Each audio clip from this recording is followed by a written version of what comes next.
नमस्कार, स्वागत है आपका श्रेष्ठ भारत पर। आप देख रहे हैं हमारा खास शो विशुद्ध राजनीति। मैं हूं आपके साथ गुलविश। इस शो के जरिए बिना लाग लपेट एकदम निष्पक्ष रहकर हम आपको रूबरू कराते हैं राजनीति की हर छोटी बड़ी खबर से जो आपको पता होना चाहिए। तो चलिए शुरू करते हैं विशुद्ध राजनीति। लोकसभा चुनाव को लेकर देश भर में सियासी माहौल गरमाया हुआ है।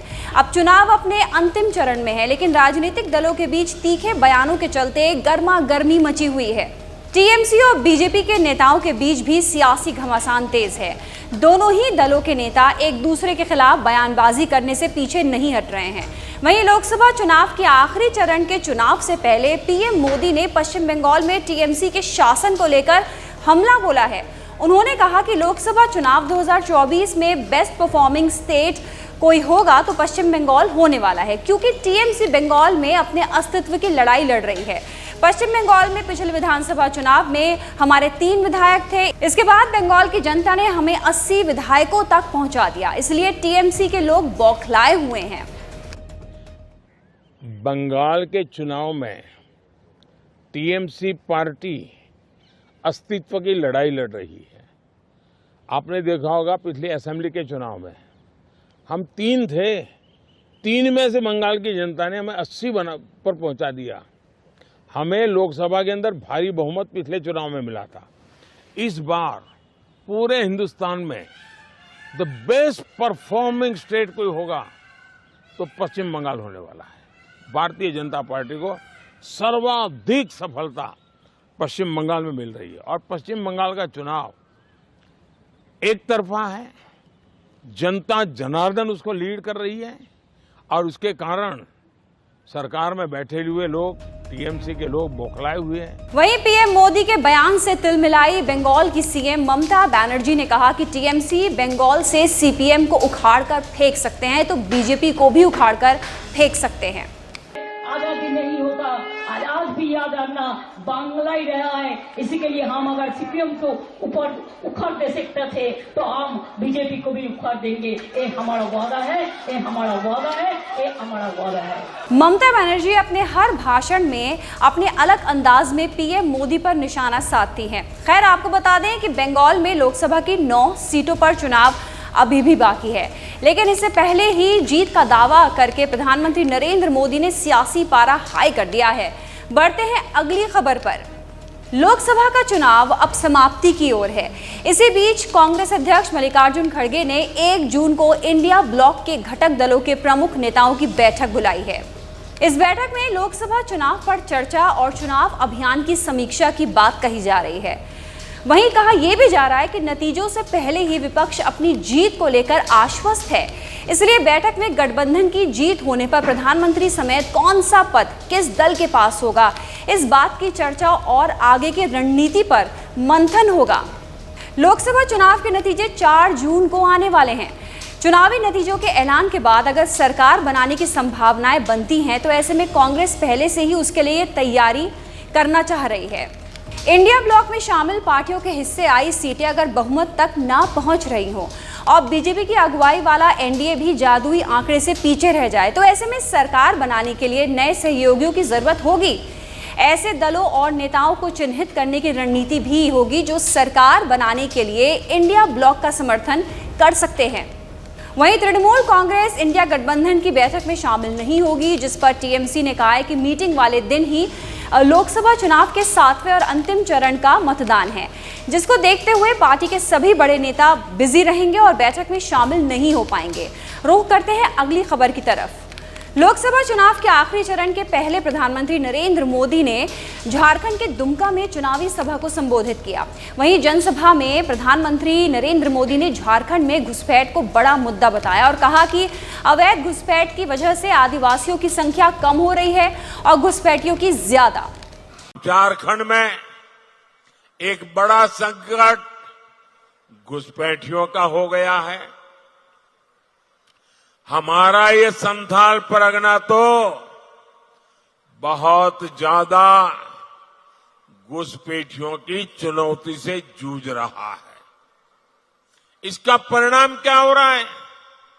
कई इलाकों में आदिवासियों की संख्या तेजी से कम हो रही है और घुसपैठियों की संख्या बढ़ रही है। आदिवासियों की जमीनें घुसपैठिए कब्जा कर रहे हैं कि नहीं कर रहे हैं। वहीं पीएम मोदी ने घोटाले और भ्रष्टाचार को लेकर कांग्रेस और जेएमएम को लेकर खरी खरी सुनाई। पीएम ने कहा कि जेएमएम और कांग्रेस झारखंड को हर तरह से लूट रहे हैं। यहाँ इतने खूबसूरत पहाड़ हैं, लेकिन झारखंड की चर्चा नोटों के पहाड़ के लिए हो रही है। ये पहाड़ पकड़े जा रहे हैं, ये पैसा कहां से आ रहा है? ये पैसा आ रहा है शराब के घोटाले से। ये पैसा आ रहा है करोड़ों रुपयों के टेंडर के घोटाले से। ये पैसा आ रहा है खान, खनिज, खनन घोटाले से। अकेले साहिबगंज जिले में 1000 करोड़ के खनन घोटाले का पता लगा है। साथियों, इन लोगों ने जमीनें हड़पने के लिए अपने माता पिता का नाम बदल दिया। वहीं पूर्वांचल के समीकरण को साधने के लिए राहुल गांधी और अखिलेश यादव एक साथ मैदान में कूद पड़े हैं। इसी कड़ी में आज कुशीनगर, बांसगांव और वाराणसी में राहुल और अखिलेश ने साझा जनसभा को संबोधित किया और बीजेपी को किसी भी हालत में वोट न देने की अपील की। आखिरी चरण में चुनाव पहुंचा है।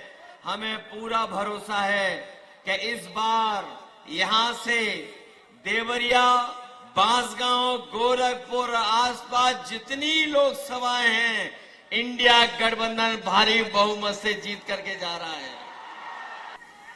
नरेंद्र मोदी कुछ नहीं करता है, सब कुछ अपने आप होता है। नरेंद्र मोदी को धरती पे परमात्मा ने भेजा है।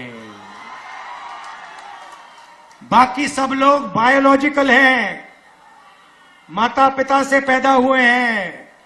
नरेंद्र मोदी बायोलॉजिकल नहीं है। नरेंद्र मोदी जी ऊपर से टपक के आए हैं, उनको परमात्मा ने हिंदुस्तान भेजा है। आपको बता दें कि पूर्वांचल की कई सीटों पर आखिरी चरण में चुनाव होना बाकी है और पूर्वांचल के रण को जीतने के लिए अखिलेश और राहुल ने सियासी बिसात बिछाई है और यूपी का चुनाव जीतने के लिए पूरी ताकत झोंक दी है। बढ़ते हैं अगली खबर की तरफ।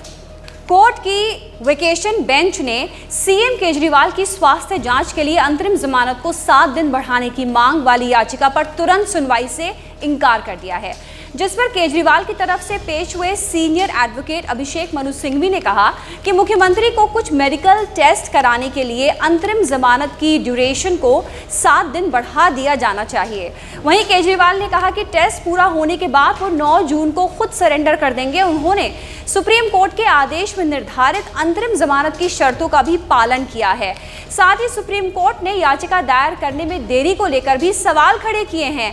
सीएम केजरीवाल की ओर से पेश वकील अभिषेक मनु सिंघवी से बेंच ने पूछा कि पिछले हफ्ते जब मुख्य पीठ के न्यायाधीश न्यायमूर्ति दत्ता बैठे थे तो केजरीवाल की याचिका को मेंशन क्यों नहीं किया गया। इस मामले को आगे के निर्देशों के लिए भारत के चीफ जस्टिस DY चंद्रचूड़ के पास भेज दिया गया।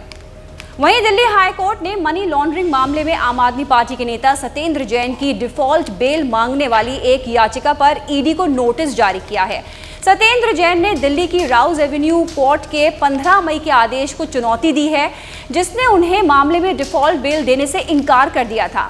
आपको बता दें कि सत्येंद्र जैन को मई 2022 में गिरफ्तार किया गया था। सत्येंद्र पर फरवरी 2015 से मई 2017 तक मंत्री पद का दुरुपयोग करने, आय से अधिक संपत्ति हासिल करने का भी आरोप है।